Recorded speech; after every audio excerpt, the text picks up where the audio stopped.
right. Welcome to the chat this morning. Let's talk some of this early morning boxing. Say what's up to everybody before we get into whatever subject matter you want to talk about. Again, in these live streams, I put the initial conversation up there. We can start talking about that, but after that, please hit me with all your boxing questions. I enjoy answering the questions. It's what makes it fun for me. Adrian Vent in the building says, salute Fannon the Don, ready for the gems you'll drop. Yes, sir. We're going to talk about it today. Viva 2 Vita in the building. Salute Martin in the salute chat, ready for this boxing conversation and don't want to forget. Oh, yeah. Fuck Tyson Fury. Tyson Fury's a lying sack of shit, man. I'm sorry. I've gone completely unprofessional on Tyson Fury. I can't even fake like I have anything but disdain for Tyson Fury because he's just a lying sack of shit. And it's so obvious that the dude is a lying sack of shit. And yet people just continue to give him the benefit of the doubt and act like there's something wrong with people that call him out for being a lying sack of shit. The dude is a lying sack of shit, man. Just flat out, point blank, period. Michael Hunter was like, yeah, that sounds mighty suspicious that he pops out with COVID after he's getting his ass whooped in training camp. You know, that type shit. Smooth groove boxing in the building. What's going on with you, sir? TJ Sports Talks in the building. What's happening with you? Like these. Hold on, let me where he go. Bo Hannon, he said, I'm in this thing early this morning. Yes, sir. Dwayne McClaim, salute to you as well. Dwayne Freeman. What's good? We had back-to-back Dwayne's, different spellings. What's going on, Dwayne Freeman? How you feeling this morning? Hope all is well with you. Bo Hannon said, hey, tall, hit them. What is that? Hey, hit them likes. Yeah, hit the likes, man. Hit the like button. I mean, we got 50 people in the building. There should be 50 likes. Paul Sweet in the building. What's going on, man? Ghost Bomb Squad, as always. Good to see you. Salute. Southern T Boxing and Sports. I saw you up on your live stream real early this morning. Jaharil Adams, what's going on? Was that last night? I could have sworn I saw you up. I know that you're doing these marathon streams. Z1000 said, hi, I am ill will. Stop. We don't laugh at the unfortunate. We don't laugh about that. You got to get up out of here, man. I'm sure I am ill will get his shit back together, and it'll be all good for him. Gat on track said Fury's trolls are in here early. Yeah, well, I don't even get to see him. I would love to see some trolls. Oh, there you go. You guys got this.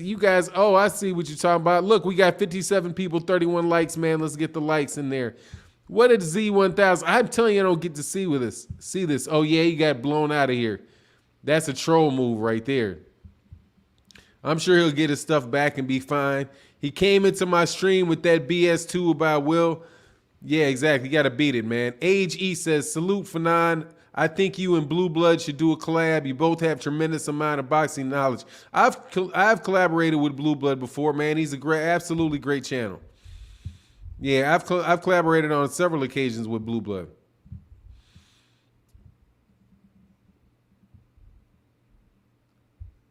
Said, I would buy the fight. Oh, yeah. So, yeah, let me see. We back here? I think, let me see if we get everybody else. Scant Rants in the building. Jamal Roberts in the building. Kevin Terrell. Fannon, one of my favorites. I love your channel. Thank you very much. We try to work at it. And my man Ghost Bomb said, don't worry about him, Fannon. My trigger figure is she. Ha ha! I'm violent. But okay, that's all right. Thanks. Yeah, I appreciate that, man, because I don't get to see the trolls. So a flurry of email of tweets and stuff went around yesterday about and remember, ask me questions. We don't have to stick on this one particular topic.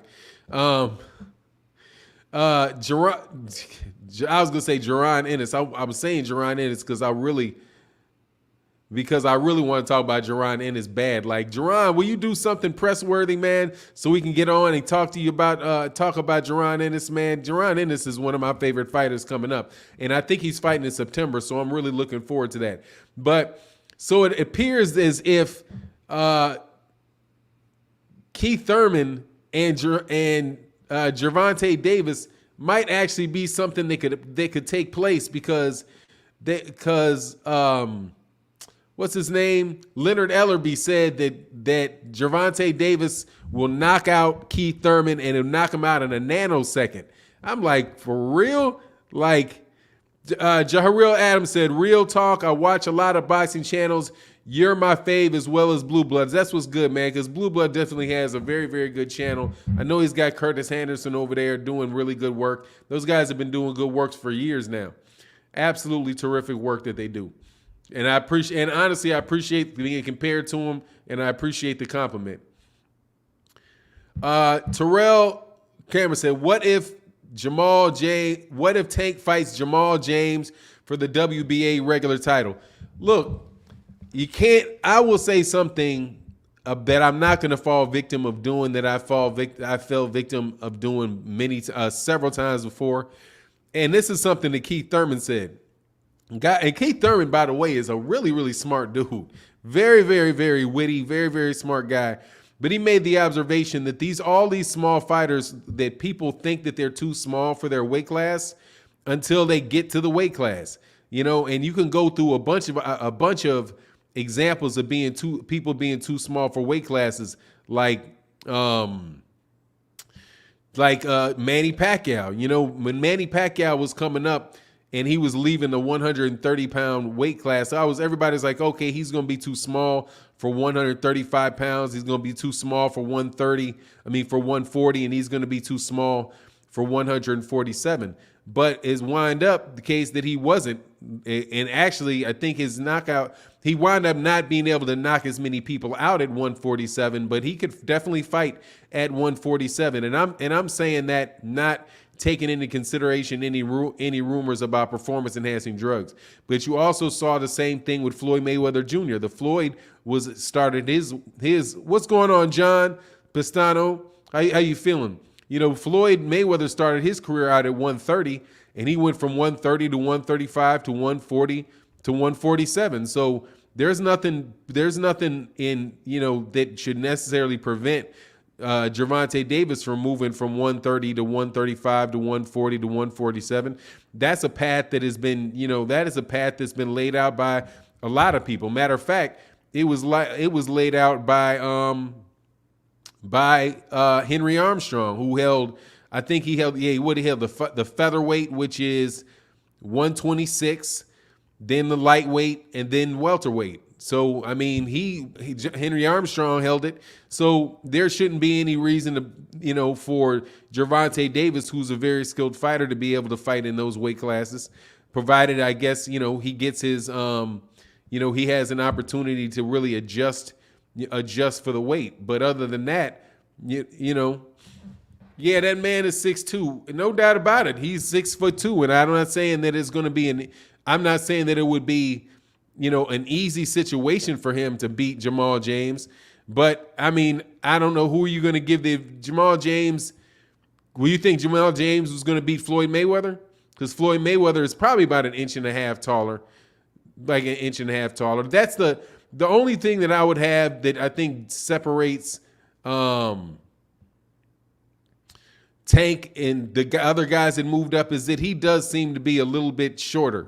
But I don't know. Would you give Jamal James an advantage over Manny Pacquiao? I probably wouldn't. And I'm telling you, that dude is a very, very, very, very intelligent fighter. But it's not something that I would think that he would be doing. I would prefer him fighting at 135 pounds so we can get some of these really good fights. So we can get some really good fights at 135 pounds. That's what I want to see. Gabby Black, what's up, Fannon? I'm chilling. What's going on with you? Gabby Blanc, how you feeling? I'm just talking this boxing. Dwayne Freeman said, Fannon, that's Tank's natural weight. What's natural weight is what? Probably 135? If he's being disciplined and he's not blowing up in weight, I would suspect that his thing is somewhere around 135 pounds. Ghost Bomb Squad. Tank has length for it too. He has the range and power to match guys at that weight. Tank isn't the tallest, but he is long for his height, and that speed and power, I don't know. Look, 147. You're saying 147 is his natural weight? Yeah, I mean, probably his natural walk around weight, but I would think as far as like his natural weight as a boxer, it's probably around 135 pounds. You think he's probably too thick for 130 because he's a muscular dude, thick muscular dude. But, I don't see Tank necessarily having too much problems with guys because of their length. He's a very, very intelligent fighter, man. Ghost Bomb Squad said Tank is taller and longer than Manny, has the speed and physical strength to handle it. We saw that with Barrios.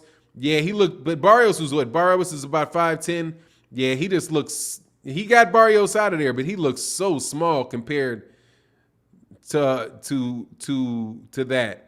Yeah, and I think that his arms aren't the longest in the world, but he's just a little guy. I mean, not a little guy, but he's just a very short guy. And I think Tank is probably about 5'4". He looks like he's honestly Tank's like height and reach would put him somewhere in the 126 range. But I think he's just because he's so thick and muscular that it pushes his weight up. But he's definitely a tremendous fight, man. He's definitely a tremendous fighter. Said Southern T said Tank's arms are short. Keith are too. We'll see. I go check that out. Robert Jahamillo said Leonard Ellerbe, Mayweather are messing with the wrong dude with Thurman. He can throw hands and hella smart in the ring. Yeah, I don't even think he's messing with Thurman. I think what he's doing there is doing a little bit of promotion of Gervonta Davis. I think he's doing a little bit I think they're engaged in promotion and defending Tank because everybody's saying that there ain't no way Tank can beat Keith Thurman. So their responses are probably centered around that. Judah Ben Israel in the building said, I believe Tank can KO Thurman. Thurman is slightly slipping with his skills, and if Tank is sparring and knocking out heavyweights, then this fight shouldn't be too much, too hard to determine. Yeah, Tank is supposed to be knocking out heavyweights. They can fight. Are these guys heavyweight? Like, what kind of heavyweight is this? Is this a heavyweight fighter that can really fight that he's knocking out? I have a hard time believing the Tank is running around knocking out heavyweights, man, at 5'6". Yeah, see, Ghost Squad said, Ghost Bomb Squad said he's officially he's 5'6.5" with a 68-inch reach. Not the longest, but we have seen champions with these dimensions. I do not believe that that Gervonta Davis is 5'6.5". That does not seem right with me, man. that shit does not seem right to me. But we'll see. And you say Barrios' arms are longer, but look, it's a skills thing, man. It's a skill and a timing thing, and I think that that's really gonna look. If he wants to do it, I support Gervonta Davis in moving up to 147. But for the most of him, this seems like a bit of a hype job, man, to tell you the truth. Because when are they going to do this fight? And for what at 147? There's nothing for him to fight for at 147. Southern T Boxing Talk. Tank got small dimension. He's a solid dude, but arms are short. Oh, man, Hamka. Hope my man Hamka, I owe an apology to my man Hamka. I was a little bit testy yesterday. If you're in the chat, I hope you're in the chat. I hope I didn't scare you away for good. I was a little bit testy yesterday, and I do apologize to my man Hamka. Mike Rhymes said, yeah, Tank might have looked small, but his power looked big. Yes. Yeah, ain't no joke about that. He's definitely got that to hurt you. Judah Ben Israel said Barrios is taller than Keith. What is Keith? About 5'8"? Keith is about 5'8", right? Yeah, but I'm not giving Tank anything much higher than 5'5". Yeah, I'll give him somewhere around there. Y'all are betting on this weak body stuff, man. Tank is short. So is Mike Tyson to everybody else. Now, that's a solid point. I don't think, look, the height of it is not going to determine everything, obviously, because Manny Pacquiao has been shorter than Manny Pacquiao is shorter than Keith Thurman. Matter of fact, here, let me look up this. What is Manny Pacquiao?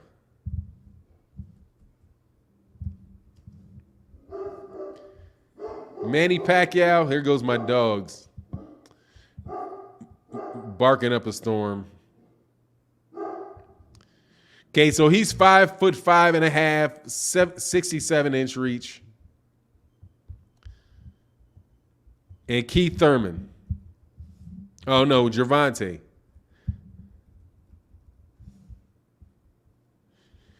How big is Gervonta?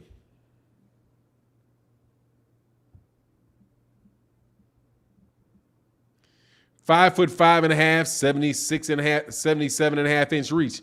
So they're saying that he's about the same size. He got beat by somebody. So yeah, he got beat with somebody with that same dimensions. Dwayne Freeman said Keith has a weak body and Tank love going to the body. He KOs Thurman in 7. Man, hey, wouldn't that be crazy though? And Keith is like 5'7", so I guess it's not that big a difference in the dimensions between the two. Jermaine Every said, "What's good, Fannon? Keith Thurman is a better boxer, and Tank waiting on that big punch could cause him to lose, especially when it goes the distance." Yeah, we'll see though. I think that he may be getting a little bit more used. If he fights a couple more big guys, then he'll get a little bit more comfortable taking some shots from some cats like Keith Thurman. I haven't really seen. Gervonta is just a tremendous fighter, though. You know. Ghost Bomb Squad said the skill determines it. Height and stuff are secondary. It's how you use them. We have seen Tank against longer guys, but no one with the skills of Keith. Keith is that dude. Keith can fight, man, for sure. But we haven't. I agree with that. We really haven't seen him against that level of skill, which is why I would rather see him stay down there. I'd rather see him fight at 135 pounds because they got different fighters that can really test Tank at 135. And I'm just not in love with this whole idea that where everybody keeps moving up and down these weight classes, because it's like, you know, how much is it worth saying that you're a champion or you were a title holder in 4 different divisions when you don't fight anybody, when you don't fight any of the top guys in any of the divisions? And that is what Tank is at the risk of doing. Not saying that Tank doesn't have the skills to beat the guys, but come on, man. Can we get a fight with Lomachenko or a fight with, man, would I take the Tevin Farmer fight? It used to be Tevin Farmer at 130 pounds, but that didn't happen. Then it was Lomachenko at 135 pounds. And then you've got Devin Haney at 135 pounds. You've got Ryan Garcia at 135 pounds. That's the fight. That's the fight that I think. That's the fight that I think that is most likely to pop off is the Gervonta Davis versus Ryan Garcia. Tank said it himself. They think I'm Superman. Yeah, he ain't trying to have that fight. Well, but then again, you know, hey man, you can take that 2 ways. They think I'm Superman. Don't mean that he don't think he's Superman. But he seems like he's a pretty, you know, realistic type of dude, man.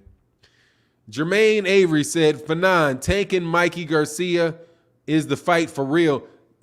Man, I would love to see that fight, but they would have to get that at 140. And there's no belts at 140 to be had right now. The 140 belts are going to be stayed up and held up by are going to be held up at Top Rank with Josh Taylor, because it doesn't seem like Josh Taylor is going to move up right away. So we'll see what goes on at 140 pounds with them. But yeah, I would definitely love to see the fight between him and I would definitely love to see the fight between Mikey Garcia and Gervonta Tank Davis. I wouldn't have mind seeing Mikey Garcia versus Manny Pacquiao. I thought that would have been a really good fight. Yes, yeah, so they are. They'll say they are more similar size than I thought. Who are you talking about? Keith Thurman? Keith Thurman is not. I guarantee you, Keith is a lot not nearly is not a lot bigger than the other guys that he fights at 147 pounds. Judah Ben Israel, because Keith is just 5'7". Yeah, 5'7" and 5'5.5". I think that 5'5.5" is a stretch, but I'll take the fight. Now, put a 1 in the chat if you think that fight is actually going to take place. Let's take a quick poll. You think that who actually thinks that fight is really going to take place? Mike Rhyme said Keith Thurman has weak punch resistance and Tank got that equalizer from round 1 to 12. Man, look, I got Gervonta Davis as one of my top 5 guys in all of boxing. So if some of these other guys can move up and do it, and he has a chance to adjust the weight, I could see that it could be a reasonable fight to make. It just seems so hard to do because right now, he's only fought at 140 one time. Steve J says Tank stops Tio, Loma, Ryan, and probably Devin. OSS Devin has the best shot. Devin has the best shot. I think Teofimo Lopez probably has. Man, no, I think Teofimo Lopez is going to get hit, man. I think Teofimo Lopez is going to get stopped by Tank.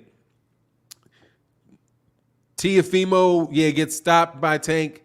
Loma, that's the guy that I think that is a tough fight for Gervonta Davis, man, because that is just a really slippery, slick guy. But they're both southpaws, so I think maybe that'll change. And the advantage that Tank will have over Lomachenko is that Tank really does have the power to really hurt you, and Lomachenko really isn't really toting a lot of power. He'll knock you out, but he'll knock you out, I think, by an accumulation of shots. And then maybe I can't really tell too much from Nakatani because Nakatani just looked like trash in there getting beat up like that. Ryan, I have to see Ryan fight more, but Ryan is chinny, so I can see what you mean by him stopping Ryan. And Devin, you said probably Devin, but Devin has the best shot. Yeah, because he's got the best. Well, I think he and Lomachenko both have excellent defense, but Lomachenko's defense is really predicated on his offense. He has a lot of offense. So yeah, I like that point on you, Steve J. I like how you think. I like how you think. Age E said Thurman has great skills and he's taken some punches from bigger guys. Give Tank a few fights. Yeah, but he's not taking any shots from any knockout punchers. Like Danny Garcia. Well, I take that back. Danny Garcia will send your head into next week if he can get that left hook off on you. But he wasn't able to get the left hook up off on Tank, and I would definitely agree with that. Give him a few fights to get up there to 147. But if he goes up there, he's going up there to make money, and that's a big money fight. The fight with the one with Keith Thurman, because that's what I'm thinking. Like eventually he's going to run out of, because he wants to get bigger and wants to do the big pay-per-view shows. Eventually he's going to run out of flat-footed Mexican Spanish name fighters to fight, and he's going to eventually have to step up and fight some guy that has some mobility. So that's the interesting thing for me, is how Tank's going to deal with somebody that has a little bit of mobility, and seeing how, like Keith Thurman does. He's a more athletic fighter. I can't remember the last time that Gervonta has really fought somebody that was tremendously athletic. You know what I mean? Mike Rhymes said, "Don't forget Tank gets hit a lot too. Lopez is athletic and explosive with the big bang." Yeah, I don't know if Tank really gets hit a lot, though. I haven't seen Tank get hit a lot. What I think Tank will do is if he feels like somebody doesn't have any power, he'll come behind that high guard and he'll allow himself to get touched by people where he doesn't really touch, where he really doesn't respect your power. But I don't think that's a scenario where he's got to do that. Leo Santa Cruz, I don't think that he respected Leo Santa Cruz's power, so he just walked straight through Leo Santa Cruz and got Leo Santa Cruz out of there. You know, that's what I could see because he just didn't have any power. Leo Santa Cruz didn't have a lot of power. You know, yeah, man, y'all hit the like button, man. That'd be greatly appreciated. Jamar Fowler said Tank is doing what Bronner did when he skipped over the hottest division in boxing, junior welterweight, and he fought Paulie and Maidana. Well, that didn't go well for him jumping the welterweight. Who was there? What's going on? Richard Hill in the building. What's going on with you, Noop? Hope all's well with you, Fi. I don't know. Who was at 140? You'd have to tell me that. You have to give me some, like, at the time, who was at 140? Was that Danny Garcia? Lucas Matisse? That's probably what you're talking about. Danny Garcia, Lucas Matisse. That was around the time Victor Postal was in there. If that's who you're talking about, then yeah, he skipped out of that. But I think he went from the frying pan into the fire. You know what I mean? Yeah. Terrence was not there at the time. Terrence Crawford was still Andrew Hilden Heidelberg. Thank you so much for saying that you love the channel. Thank you for saying you love the channel. I appreciate that, man. I don't think that's right because Terrence Crawford did not get there until Danny Garcia had left. Yeah, but because there goes Bud wasn't there yet. Yeah, I don't think Bud was there. Bud was never.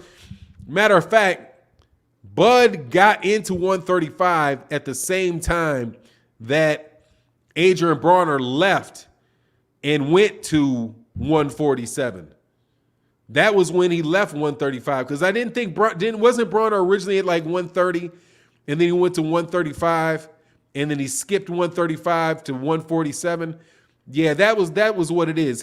That was the time in which he started doing that. Yeah, Bud was fighting with Gamboa at the time. Yeah, that's what's up. Man, James Hill, much love in that super chat. Said, good morning, King. Just got in the room, had to show some love. Hey, I guess I have to retract my statement with Tank. Tank will be fighting Virgil. Nah, hey, he ain't fighting Virgil Ortiz. Quite honestly, dude, I think Virgil Ortiz is a more dangerous fighter for Gervonta than Keith Thurman is. Because Keith Thurman is going to be in there trying to think. Virgil Ortiz is going to be in there trying to kill you. Virgil Ortiz is a really nice guy, nice kid, but Virgil Ortiz is coming in there trying to kill you.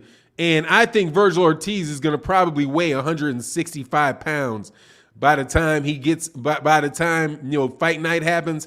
I think that the size different for Virgil Ortiz is just, man, I don't know. I can't see that fight taking place, man. Not with Virgil Ortiz, because you think about it, James, what's going on, big block? Yeah, Virgil Ortiz is definitely a problem. When a guy starts at a weight class, except for this didn't apply to Keith Thurman because Keith Thurman never moved up. But Keith Thurman came in at 147 and stayed at 147. But Virgil Ortiz, I think, is going to wind up being at 160 pounds. Virgil Ortiz might get up there to 168 pounds. Did you see just how solid and big he looked when he fought Maurice Hooker? Just a very, very big dude, man. Virgil Ortiz versus Jaron Ennis. Man, Jaron Ennis is going to tear that ass up. I'm sorry, dog. I get a lot of sweat from people that fake like they're Latino to try to start a lot of dumb shit. But I'm sorry. I got to go with the black guy on this one because, man, dude, there you go. Let me put it something this way. How do you guys see Jaron Ennis versus Gervonta Tank Davis? And I'm putting it in like, think about that. How would you think Virgil Ortiz that Gervonta Tank Davis would do against Jaron Ennis? He would definitely need to be Superman to beat that kid. And so, but his isn't just size. His has got a lot of skill to do with that, man. You know? Say, oh, Thurman fought at 156 in the amateurs. Thank you very much for letting me know that.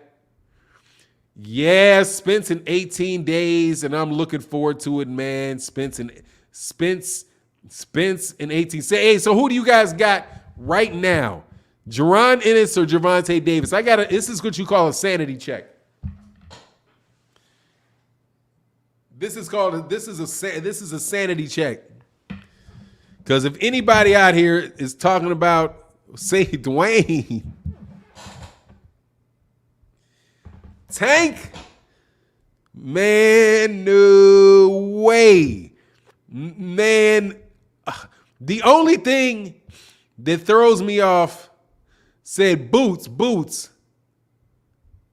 Skinny Kenny, T.O., Devin, Tank, Devin, T.O., and Ryan Garcia, if he stays in boxing, will all end up at welterweight, and that's where they will all meet each other if they ever meet each other. I think Tank can float down there at 130. I don't want to see Tank at welterweight, man. But hopefully these guys will make it. How do you feel about Spence sparring footage? Not sure if you covered already. I saw it. I don't really think much of it. I think it was a couple of exchanges of a guy landing some punches on him.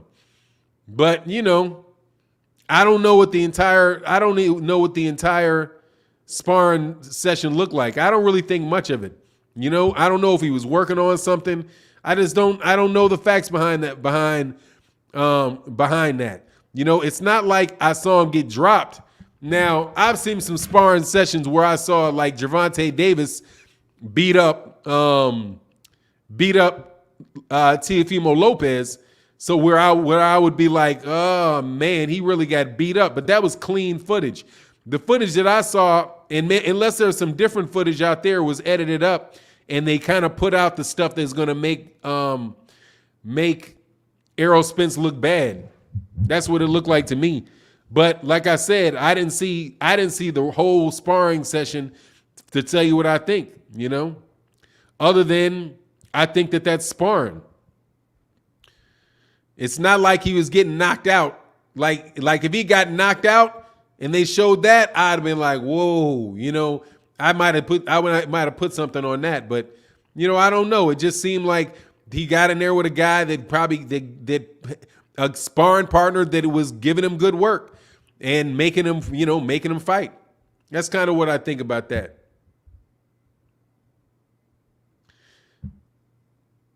Says she, I'm go with Boots since I know he got a chin. Yeah, that's how neat. That is up for the, you know, the only reason I'm not saying he's beating everybody is whether or not the guy has a chin. But the thing that I like about Jaron Ennis is I love how he can, and the same thing I like about Gervonta Tank Davis, which tells you that East Coast got some real boxing in it, man.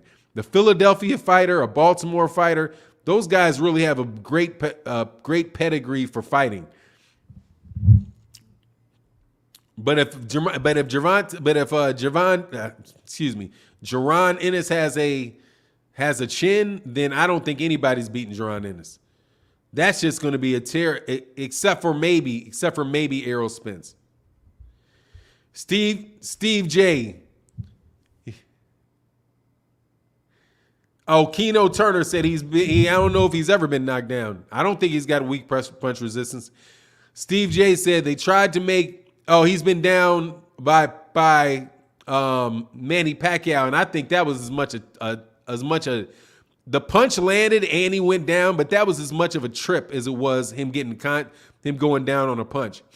Steve J said they tried to make EJ look bad. That's why it was only that short video. They didn't show what happened before, and we don't know what he had done already before that sparring. Well, I can tell you for sure that I know that Errol Spence will take back-to-back sparring partners. So yeah, it could have been like the third sparring partner. It could have been the second sparring partner, and that sparring partner was fresh, and he wasn't fresh. Love Tank, but boots too fast, powerful, and accurate. Much love in that super chat. The man Spurl Good Marshall.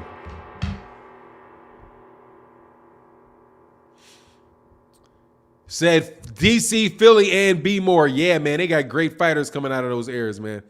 What about Gary Russell Jr.?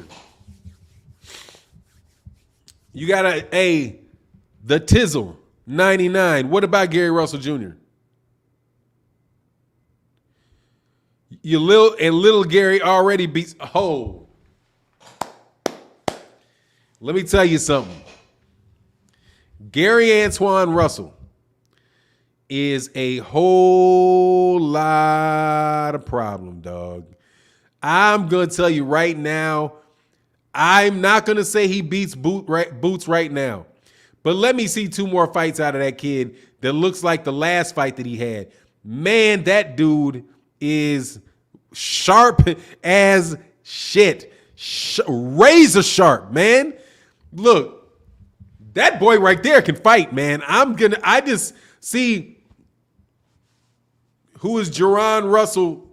Who is Jaron Russell Jr.? I don't know who Jaron Russell Jr. is. I know you're talking about Gary Antoine Russell, and actually Gary Antonio Russell. Both of them look sharp, but the last fight I saw with Gary Antonio, dude, I don't think you ever have to worry about seeing that fight. That right there, I don't think Tank wants that fight. I don't think so.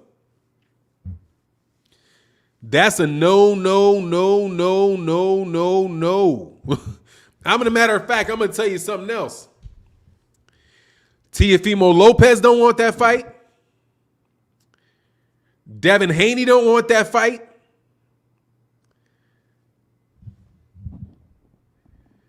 Said my cousin beat Boots 3 times. Gary Antoine Russell. Boots can't handle a fighter with speed and power. Hey, Gary Antoine Russell's something serious, man. Much love in that super chat.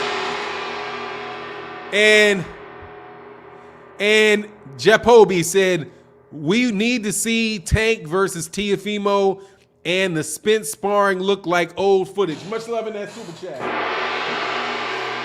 Look, I've seen that guy fight before.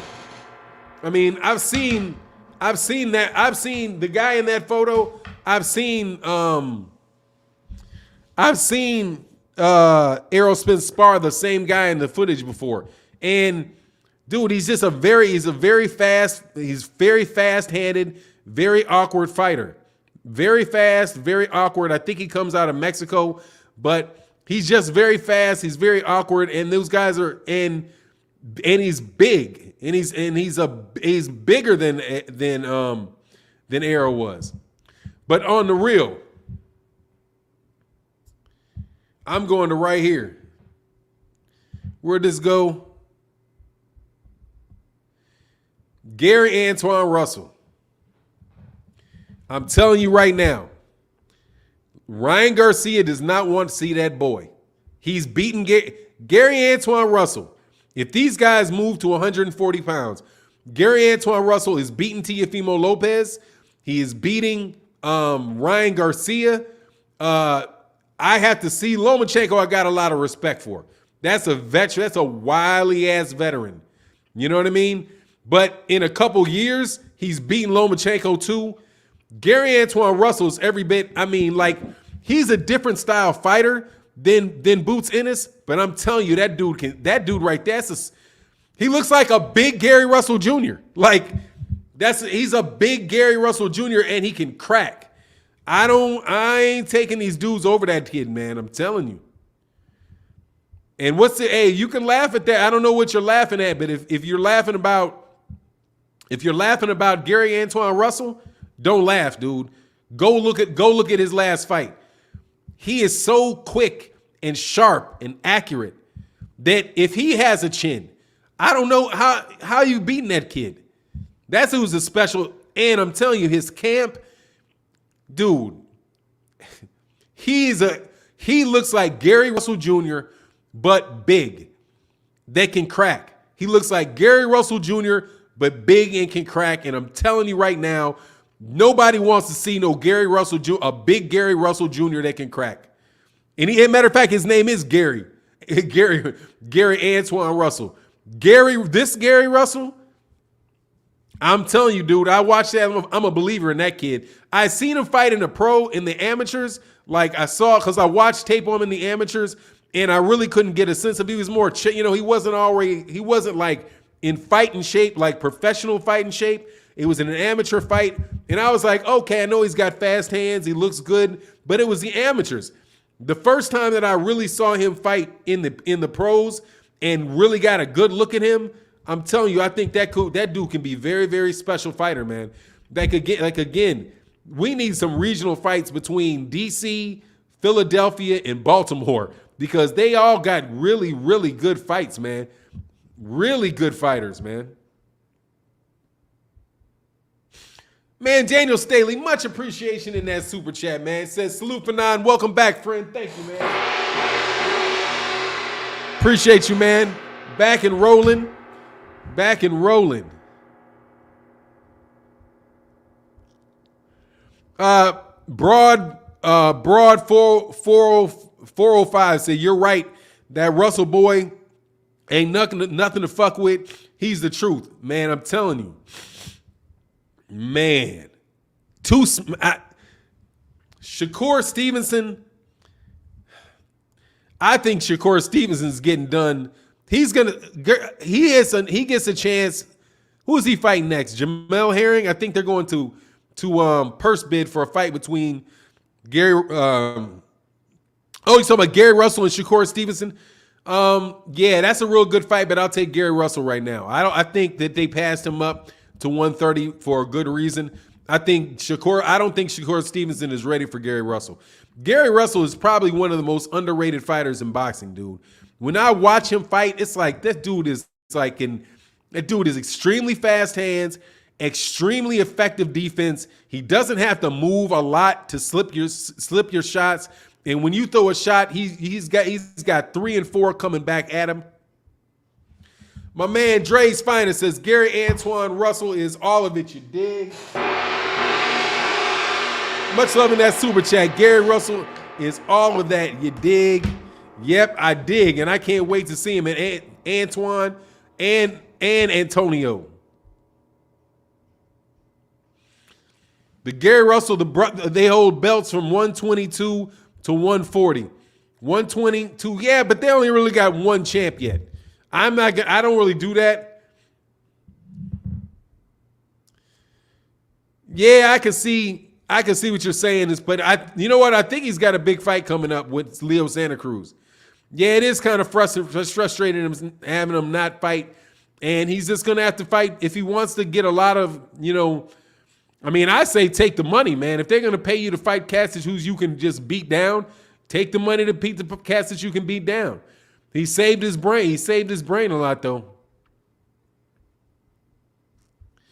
How did Top Rank let Herring versus Shakur go to purse bid?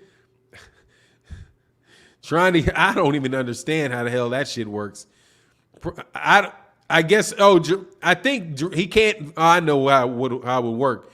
Either Shakur didn't like the purse bid, didn't like the money, or Jamel Herring didn't like it. It was like, nah, let's put this to purse bid. Maybe they're thinking that they can get a higher bidder than what Top Rank is initially offering. And because they do have the ability to turn down fights. So somebody out there turned down a fight. So I want to see Gary Russell versus Navrate. Yeah, I think that should be able to fight, man. That should be able to happen, man. Because it's not like Gary Russell Jr.'s got any type of beef with Bob Arum.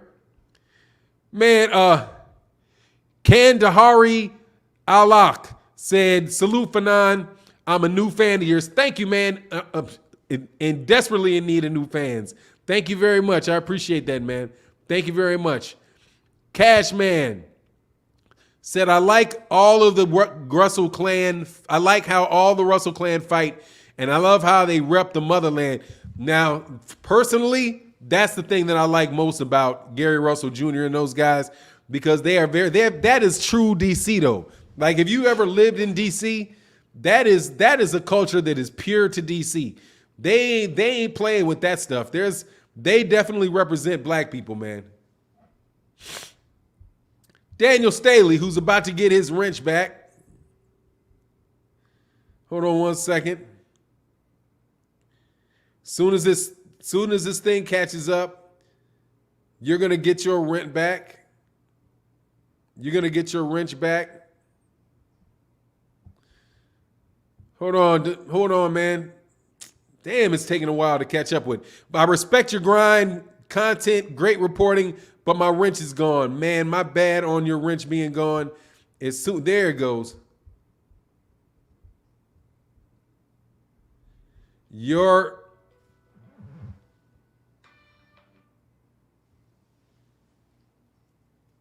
wrench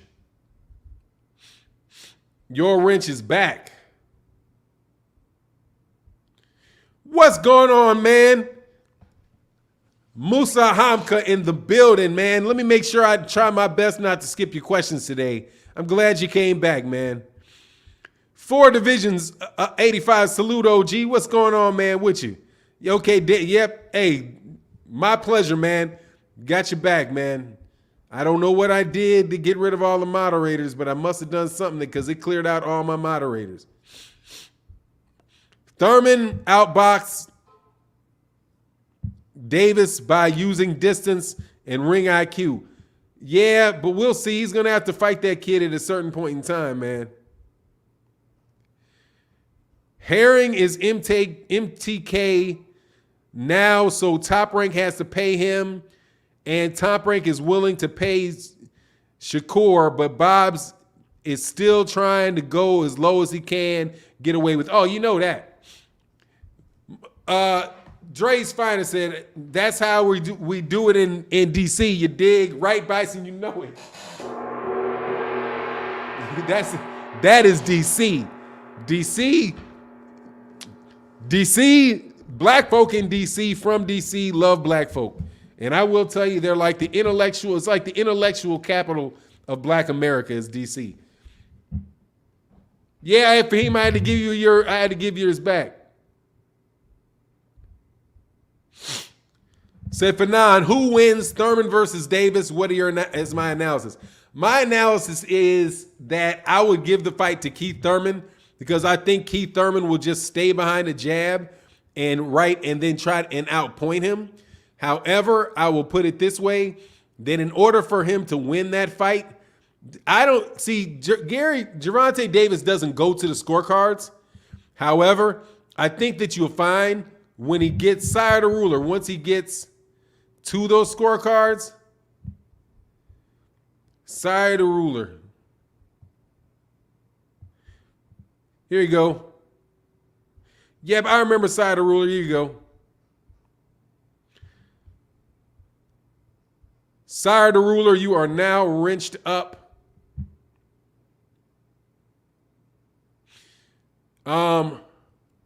Yeah, but I think if it winds up going to the cards, I think you're going to see something be a little more difficult. Then it might be more difficult to beat Tank on the cards than you think. See, when I pick fights, I got I always put my corruption button in there. And not that I've seen that around Gervonta, because Gervonta Davis be knocking people out. But I just think that he's pretty much the money man, and that they're not going to throw out the money man for no good reason.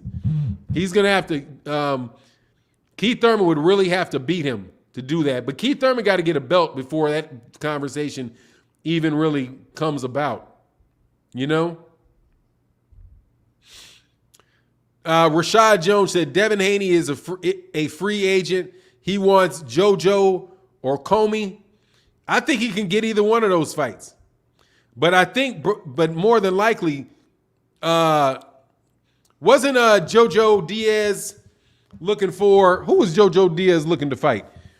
Was it Teofimo Lopez? I don't see the problem, man. This is the problem with Devin Haney. Not a problem with him as a person, but the problem with his situation is that damn franchise belt. The WBC, there's no fucking reason for that fucking franchise belt, man. And you got two franchise belt owners in boxing.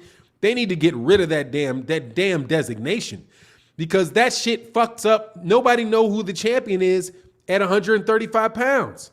It screws it up all the way, man. That is just one of the dumb, I think of all.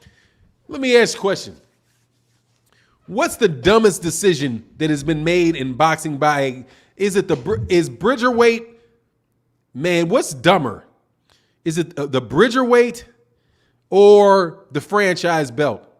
I think the franchise belt is more damaging to their reputation, the WBC's reputation, because they just threw their reputation in the trash, man. Straight up trash. Josh Taylor versus Gary Antoine. Bob will never let it happen. That'd be a great fight. And I'm telling you, Gary Antoine Russell beats Josh Taylor. Matter of fact, you know what? I need to do a video on that shit. I'm writing that down. Yeah, so I don't forget that. Because that's a fight.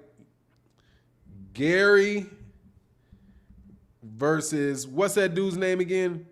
Josh Taylor. Man, that would be a great fight. I think Josh Taylor is a very good fighter, but man, Josh Taylor would be in a mix with the wrong cat, and it's going to make that dude look like an amateur.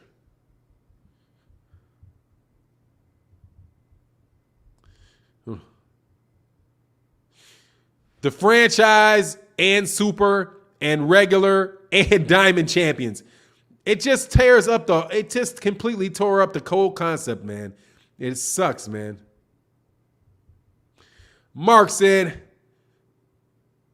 how you doing, Fannon? I'm well, man. What's happening with Wilder and Fury fight? To be honest, I think he should be banned for life. I'm a Scotsman. Love Josh Taylor. Well, what's happening is that they're about to fight, as far as I know, until something happens with Tyson Fury where he pulls out of the fight. I think he's probably out there trying to concoct a good way to cheat, like figuring out how he can actually get like his knuckles to literally be hard enough to go through them padded gloves that he's going to actually have to wear.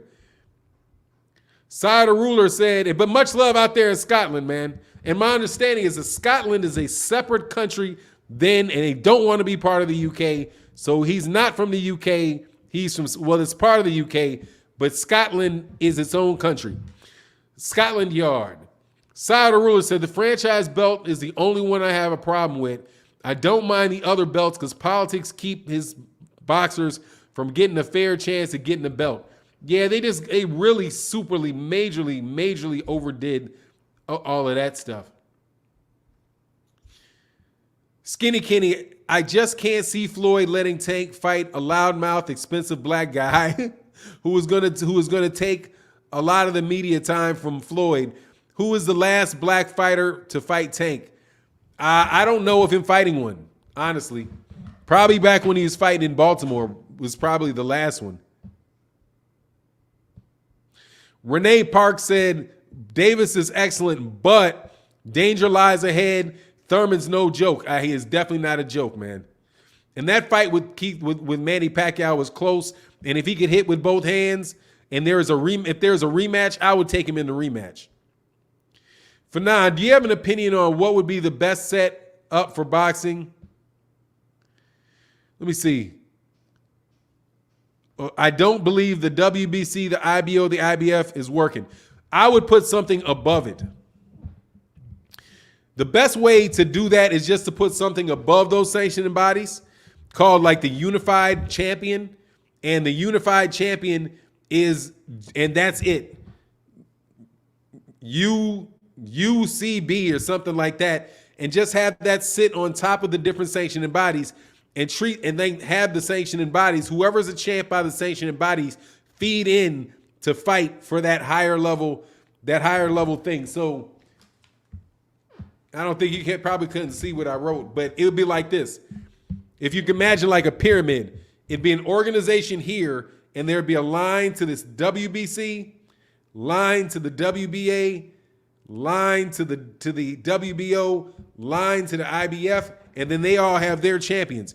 And when these guys are fighting, that organization, any champion that wants to fight another one of those champions can fight for that top title. So you can have basically a champion, but you don't have to have them they don't have to hold all 4 belts. All they have to do is fight somebody that is in, one of the other. It just has to be a unification fight. It doesn't have to be an undisputed fight, because those are easy. It's much easier to make a unification fight. So, and then have that organization be recognized, and then that one only have one champion, not have 2 champions, 3 champions, but just one champion, and it can get a fee, because that's what they're trying to do with Ring. But Ring is owned by somebody, and they have to vote somebody on there. So it's kind of like, just if you could because they want to recognize the Ring champion. But the problem with the Ring champion is that you don't fight to get the Ring belt. There's all kind of politics in the ring belt too. So to get rid of that, you just put an organization on top, have those things feed into that organization, and then that organization can it doesn't have to maintain a fight. It can just take a fight if the 2 want to do it. And they say, okay, 2 people want to unified. Well, great. Well, you're the unified champion. And then have that person be the unified champion. If then you have somebody else that wants to challenge that unified champion from another sanctioning body, then they can challenge that unified champion. If they beat that unified champion, then boom. And they don't have to pay sanctioning fees and all that for that. It could just be a designation, or if there is a fee paid to it, cool. But they just have to know that they can't have more than one belt. And the only people that can fight for that belt are people that have belts by one of the 4 sanctioned bodies. And all the sanctioned bodies would be sanctioned by the Unified Boxing Council. There you go. UBC. Something like that. I hope that makes sense to you. That's how I would do it, in the most least complicated way to do it. Have a 4-belt tournament for the Ali Trophy and Undisputed. Much love in that super chat, but the problem comes when, and much love D'Angelo Mack, the problem comes with that is when you're trying to defend it, and the fact that you got to pay all these other sanctioning fees.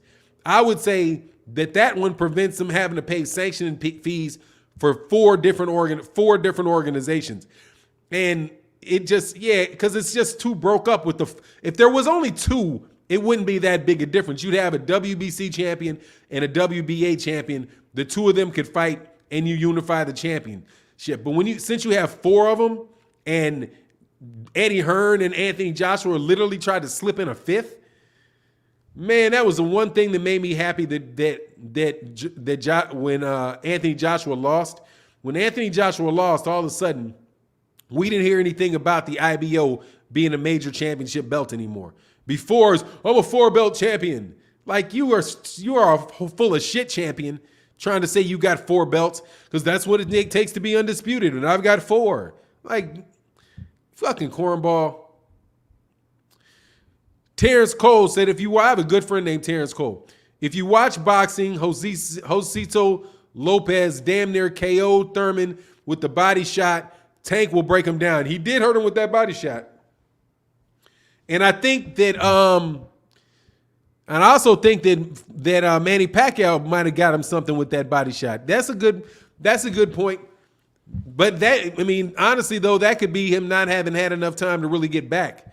Because I don't remember him being super subject to body shots, but it does look like he doesn't take a body shot too well. Gat on Track said, Makes sense to me because I'm sick of all the ducking. You can't duck in the NFL, the NBA, etc. Best need to fight the best. Absolutely. And they in the boxing and those belts get in the way.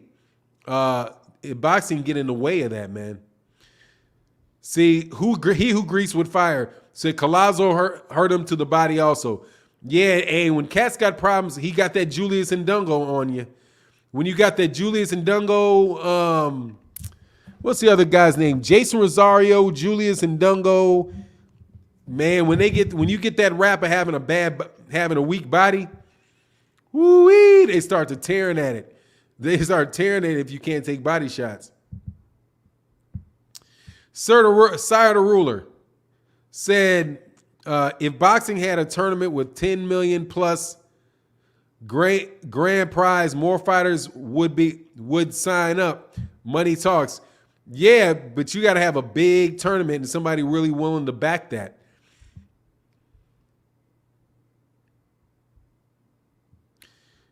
Arkansas Black said, Tank can't beat Thurman.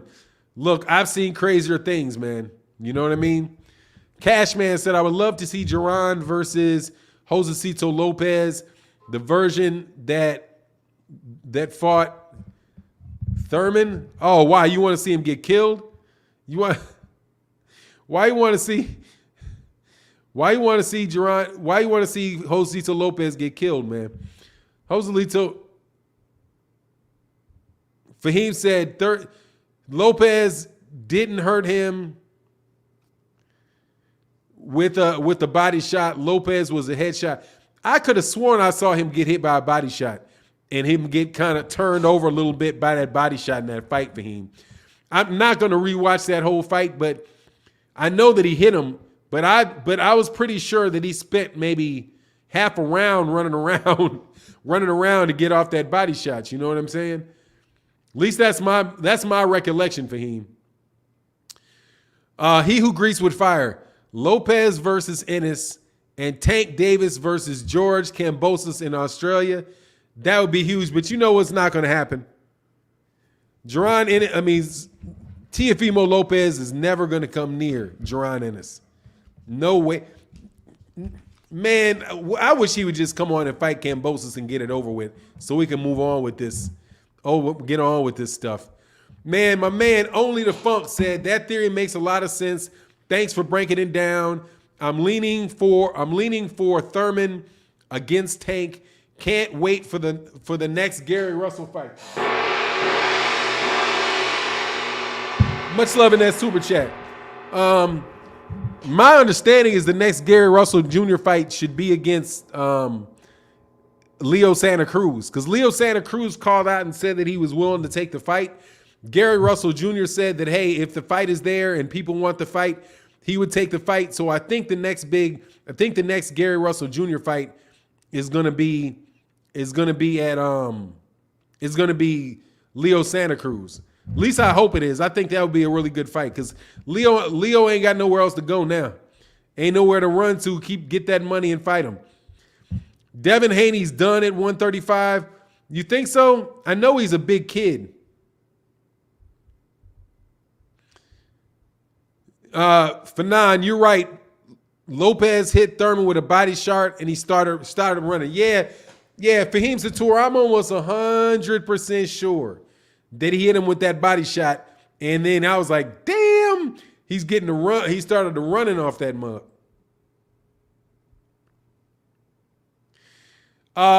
Sika said, Fannon, why don't they let Tank settle in a division? I have no idea other than them moving up. Well, first of all, there's a couple things. They reported what already? That he's done and that he's then he's going to 140-pound division. Hey man, good luck to a great kid, man, because that's a really nice kid, Devin Haney. I think that they're chasing belts, you know. They're moving and trying to get titles. They're trying to make the biggest fights that they can make in fights that are winnable for Gervonta Tank Davis.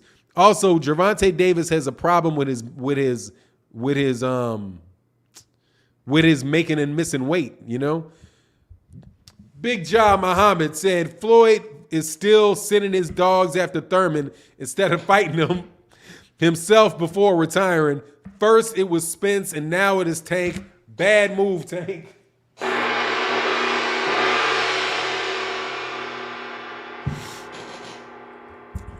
Yeah. That is, hey John, that is a downside. That is a downside on what's his name, man? On Floyd Mayweather Jr. for not fighting them young black fighters, man. I agree. Much love in that super chat, Ja. Said, Fannon, what is your opinion on these YouTube fights? I'm looking forward to Jake Paul fight as he seems to be trying to make a go of it, but these other YouTube versus TikToks are getting paid more. But these other YouTube TikTok are getting paid more. Look, man, I'm honestly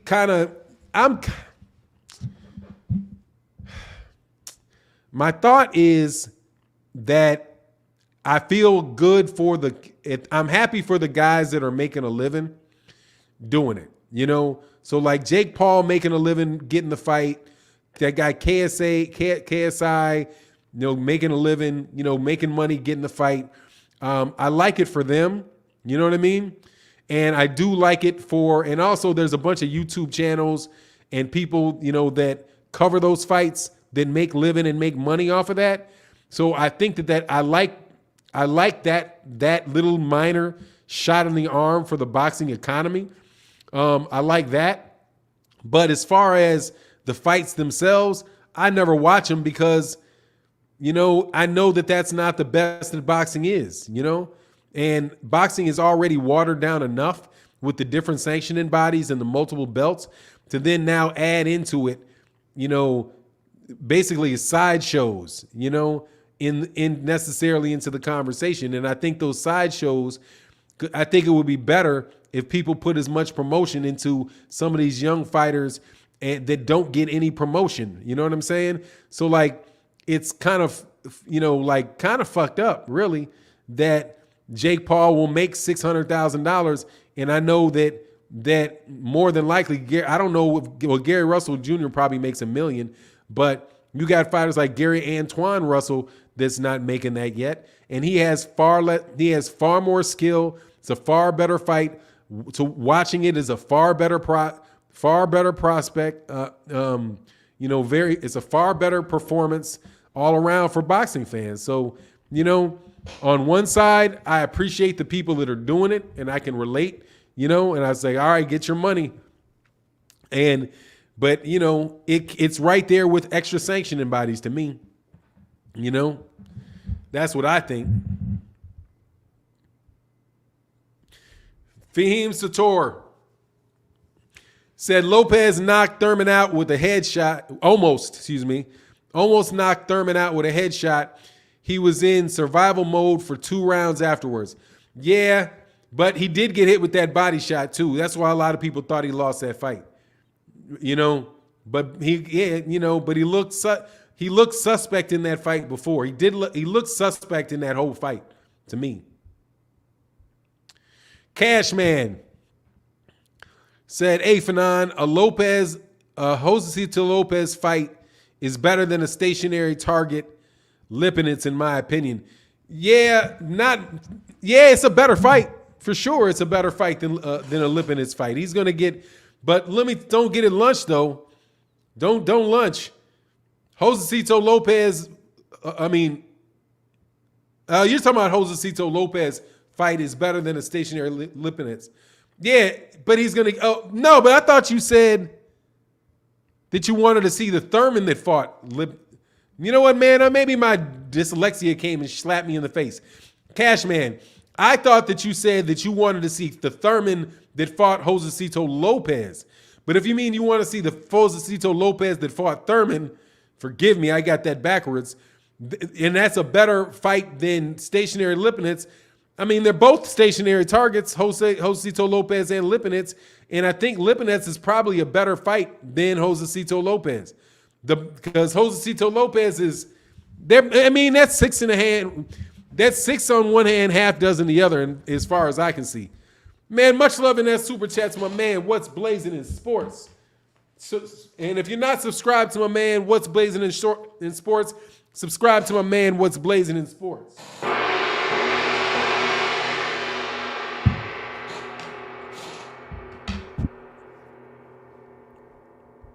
Fannon, do you think Errol Spence Jr. is moving up to 154? If so, does he beat Castano? Yes, I think he beats Castano. I think Errol Spence Jr. got a style that will definitely beat Brian Castano. Because Brian Castano doesn't hit that hard, and Brian Castano is somebody that's very active, and and that fight right there for Errol Spence Jr.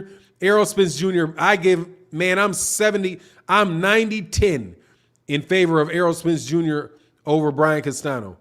And do I think Errol Spence Jr. is moving up? Yeah, I know he's going to move up. And if he gets past Manny Pacquiao, I think that he'll take the winner of Porter versus Terrence Crawford. And then I would like to see. I would like to see him. I'm going to do something right here. I would like to see him fight Yordenis Ugas. Whoever wins this fight with Yordenis Ugas, and have two more fights, because that's undisputed. But ultimately, I think what Errol Spence Jr. is trying to do is move up to get Canelo. I don't think he's trying to move up to have a bunch of battles at 154, a bunch of battles at 160. He had already said that at one point in time. He's not trying to stay in boxing forever. So the next big fight for him, after he beats Manny Pacquiao, will be a fight against Canelo Alvarez. And I think when he says if he can't get Terrence Crawford, he's moving up. I think he's moving up to chase Canelo Alvarez. Sire the Ruler said, you two fighters aren't ducking like some top fighters. I didn't like it at first, but when actual boxers make excuses to not make fights, it's frustrating. At least it brings attention to boxing. I mean, and that's a very fair way to look at it, And like I said, I can appreciate the guys that are doing it. I don't have any problem. I'm not thinking it's a bad thing. But it is. I mean, I'm somebody will be as a boxing purist. I just want to see the best fight in boxing. I just want to see the best fighters fight each other in boxing. Period. And I don't care what weight class it is. If it's if it's a 100, if it's the best, if it's the best, flyweight or straw weight or bantamweight, right? I have no problems supporting that fight. I just want to know that these are the best fighters in these weight classes, right? So now, but the one thing that these YouTube fights don't do, they don't confuse people as who the best fighters are, because everybody knows these are pretty much just like amateur fights that people are paying money for. But when Jake Paul starts saying that he thinks he can beat Canelo, then you're like, now you're shitting on boxing, dog. Because if you really think that you can beat Canelo, then fine. If you can beat Canelo, you shouldn't have any problem getting in the ring with Liam Smith or Callum Smith. Since, you know what I'm saying? Like, that's my thing about that. Like, when Jake Paul said that he could beat Canelo, I'm like, man, you're going too far now. And really, I think he's being disrespectful to the sport, because there are plenty of people that will fight you, Jake Paul, without a doubt. Liam, what is his name? Callum Smith. Give Callum Smith $500,000 to fight you. Callum Smith will go in there and beat you. Matter of fact, you don't even have to do that. Give $300,000 to Gary Antoine Russell, and Gary Antoine Russell will beat you half to death for $300,000. I guarantee you. You're like, oh, with that showcase, yeah, I'll knock his ass out. Come on, man. That's where I'm saying when people start crossing the line in that. At least that's my take on it. Man, Mighty J Gaiman, much love. He said, do you see anybody beating Jaron Ennis at 147? Much love in that super chat. And I will tell you for certain, who a very, very popular fighter is, and that is Jaron Ennis. Do I see anybody beating him? Only person I think can beat him at 147 is Errol Spence Jr. Other than that, And I'm not 100% on. I'm not on 100% on Errol Spence Jr. Not 100% on that. You know, I like him a lot, man. Gary Russell versus Shakur Stevenson. I got Gary Russell. Yes, sir. Hit that like button. We got 300 people in the building. We only got 187 likes. Let's get that. And I know it's a question about Oscar Valdez. So let me get to that super chat. Much love in the super chat. Gary Russell versus Oscar Valdez. Gary Russell in an easy fight. And much love in that super chat.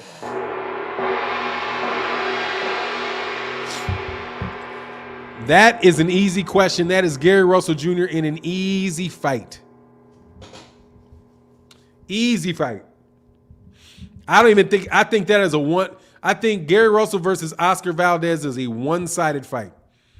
It's a 12-0 shutout for Gary Russell Jr. Fannon, Boots beats Crawford. Yeah, I think he does. If he doesn't do it right now, you give him a year and 2 decent fights, yeah. I think he's like Crawford 2.0. He's like everything. Here's the thing, the thing for me in Boots and Crawford. I do not think that Terrence Crawford is a great fighter in the orthodox stance. I don't think he's a great fighter in the orthodox stance. I think that he's a very, very good fighter in the orthodox stance. And I think in the southpaw stance, he's a very good defensive fighter in the southpaw stance. And he transitions between the southpaw to the orthodox whenever he hurts somebody in either way, which is why he's always looking for something, trying to figure it out. But he's offensive in orthodox, and he's a defensive fighter in the southpaw position.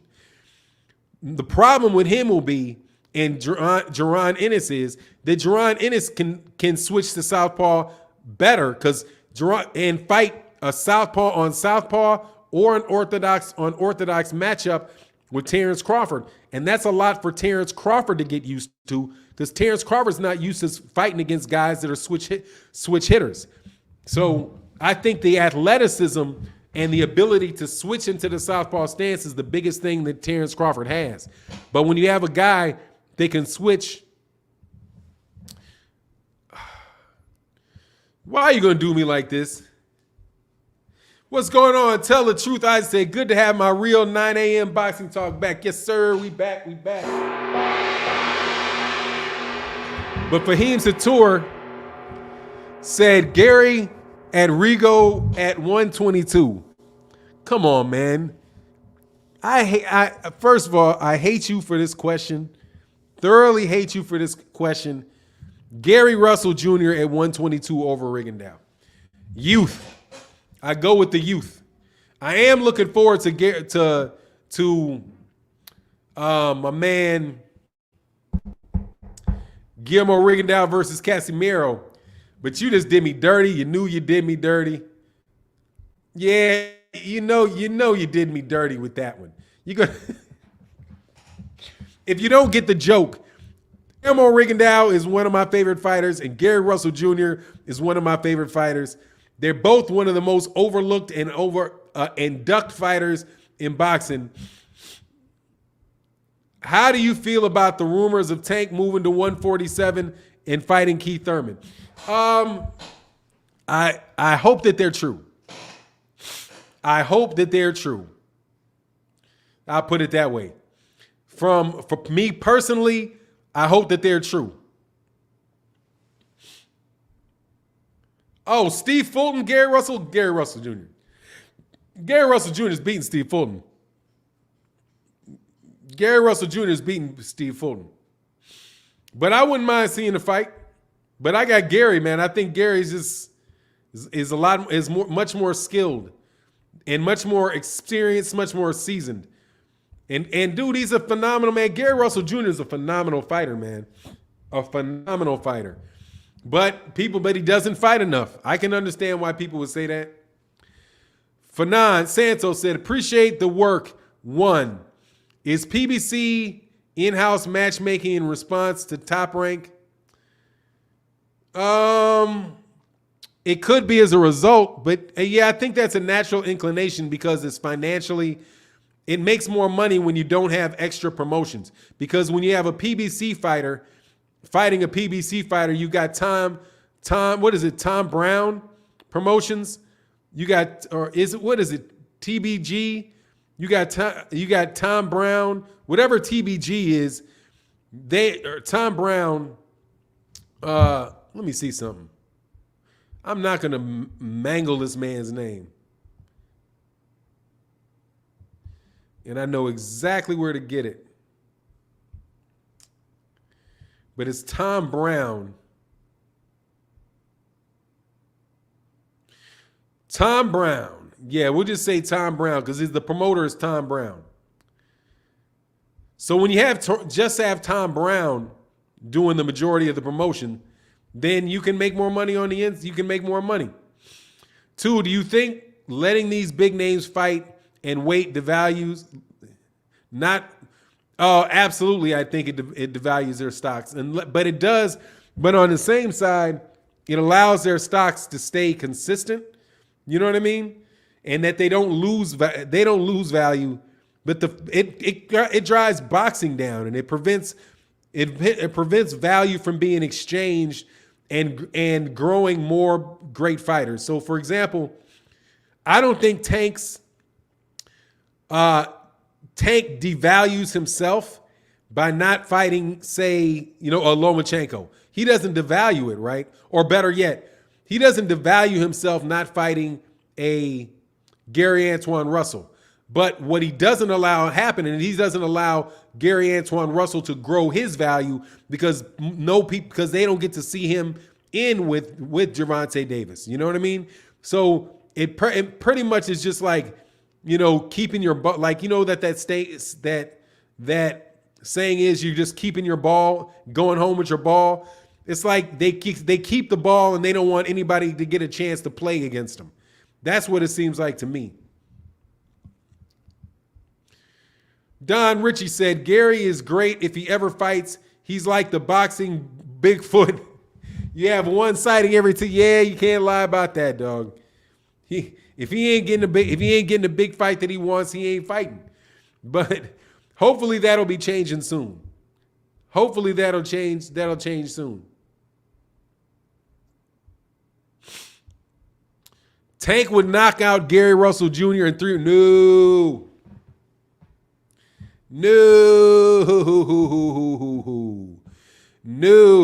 Dog, that is a fight. You better look. See, this is why those moving up in weight classes can be misleading. Mario Barrios, the fact that he knocked out Mario Barrios does not mean that he's going to beat Gary Russell Jr. Seriously. Because he moved from 135 to 140 and beat Mario Barrios does not mean that he would be able to beat Gary Russell Jr. at 135 pounds. Does not mean it. Because Gary Russell Jr. is a different fighter than Mario Barrios, and he's a smarter fighter than Mario Barrios, and he presents a different set of problems that you may not be able to you may not be able to figure that night. Like, I'm telling you, people move up in weight class and take themselves away from top-notch competition, especially if you don't have some super really excellent fighter above you. Take, for example, Jojo Diaz, right? Jojo Diaz won a belt at 130, right? I think he's now at 135, and he had a good fight at 135. So now Tank is talking about fighting him.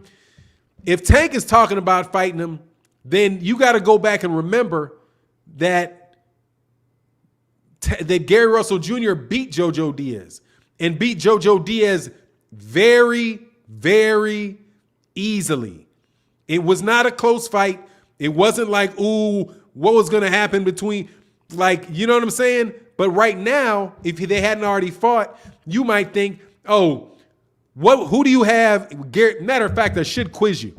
Who do you have Jojo Diaz at 135 or Gary Russell Jr. moving up 2 weight classes to fight him? Well, the answer is that he already beat him, so you should already know the answer. You know what I mean?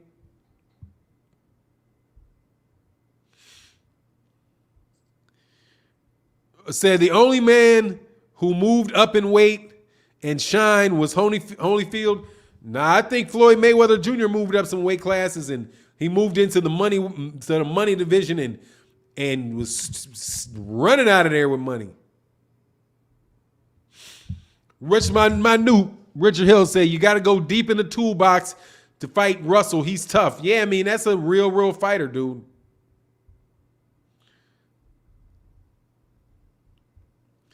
What do you think about Lara versus Canelo? Was he robbed? Yes. I think Arislandi Lara was definitely robbed against Canelo, which always made me think, what was the big deal about Gennady Golovkin? They got all mad because of a draw about Gennady Golovkin, but nobody said anything about the fact that he lost to Arislandi Lara. And that was the last time he's fought a slick fighter since. And they have been protecting Canelo Alvarez from that ever since. That's what gets me, the waiting game and the try to catch people right at the right time with these big fights is just so obvious, man.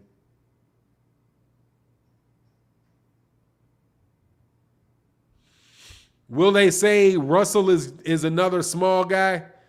Look, Gary Russell Jr. has the ability to beat Gervonta Tank Davis, and Gervonta Tank Davis knows it. Okay?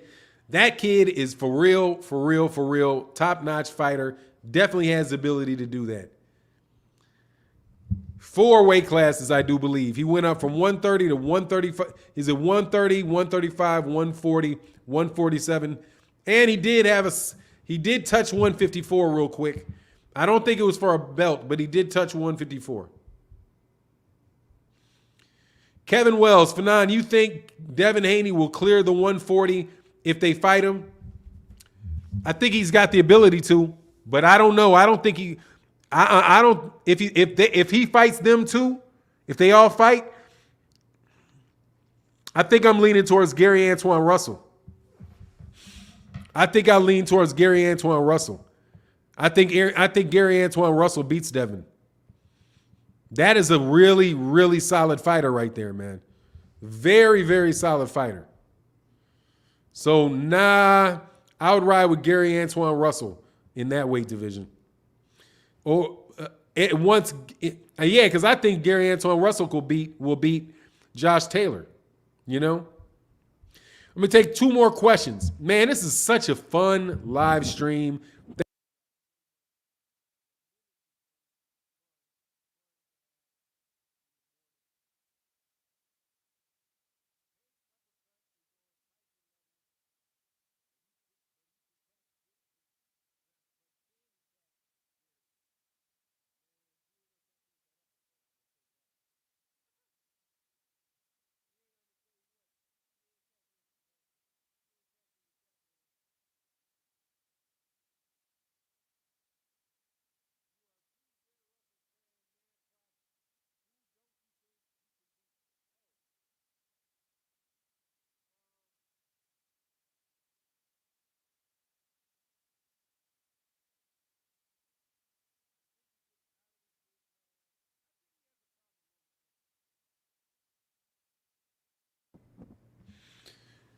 I think he's got a problem. I got you.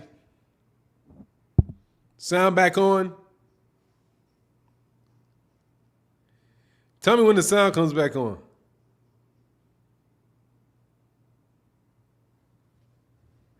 You good? I'm on now. Should be. Guys, tell me when you can hear me. Okay, cool. Yeah, I think Lomachenko was the problem for Gary. I think Lomachenko is the problem for Gary. That's who I think. Because they've had a fight and it was a tough fight the first time. I'd love to see him get a chance, but that's the only dude that I really think is tough on Gary because they're both very smart fighters. But on the real, in the rematch, I think that may be a pick 'em fight. You know? But we just got to see. Anything at 140, guys like that, I think that's going up, maybe going to a little too big, but it is. All right, man. But anyway, it is what it is. Much love to everybody in the chat, everybody in the super chat. I'm going to be back tomorrow morning. Make sure you guys have your questions ready for tomorrow morning. And with that, I'm out. Peace.